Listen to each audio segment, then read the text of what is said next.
موت سے پہلے فرشتے آ جاتے ہیں. چاہے تم اچھے آدمی ہو, بیٹھے ہوئے ہو, تم کو بھی اگر موت آنی ہے تو تم پہلے فرشتوں کو دیکھنے لگ جاؤ گے, لیکن بتا نہیں سکتے کسی کو. موت سے تھوڑی دیر پہلے فرشتے قریب آ جاتے ہیں. پہلے جماعت فرشتوں کی آتی ہے, پھر ملک الموت آتے ہیں. ملک الموت ان فرشتوں کے بیچ آتے ہیں. جیسے ہی یہ مرنے والا آدمی ملک الموت کو دیکھ لیتا ہے, پھر اس کے جسم میں کپ کپی طاری ہو جاتی ہے. اور ایسی کپ کپی طاری ہوتی ہے کہ کبھی پیشاب نکل جاتا ہے, کبھی پخانہ نکل جاتا ہے. اکثر دیکھنا مرنے والوں کی نجاست نکل جاتی ہے. ملک الموت کو وہ بہت قریب سے دیکھتا ہے, اور ان کی دو شکلیں ہیں. ایک بہت بھیانک شکل ہے, اس کو دیکھنا ہی عذاب ہے, اور ایک بہت خوبصورت شکل ہے, ان کو دیکھنا ہی رحمت ہے.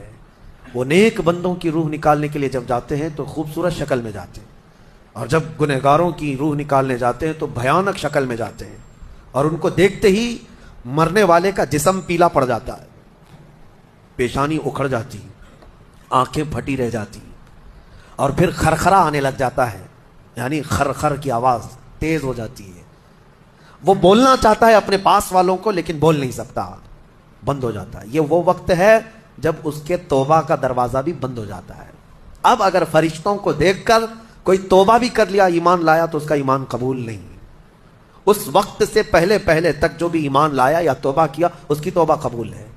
لیکن موت کا خرخرا آ گیا اور فرشتوں کو دیکھ لیا, اس کے بعد بہت سارے کافر بھی پکاریں گے کہ ہم ایمان لاتے ہیں اللہ پر. نہیں, اب ایمان قبول نہیں ہوگا. موت اتنی آسانی سے نہیں آتی, اس کا پروسیس ہے. فرشتے آتے ہیں, ملک الموت آتے ہیں, پھر اس کے بعد اس کو گھور کر دیکھتے ہیں, پھر اس کو چت لٹا دیا جاتا ہے, یا جس حالت میں بھی ہے وہ گر جاتا ہے. کھڑا ہے تو گرتا ہے, بیٹھا ہے تو گرتا ہے, موت آنے سے پہلے لڑک جاتا ہے. یہ ضروری بھی نہیں ہے کہ آج میں اپنے آپ کو سنبھال کر بیٹھا ہوں. اگر میری موت آنی ہے, اسی کرسی سے گر جاؤں, اسی جگہ سے ہم گر جائیں.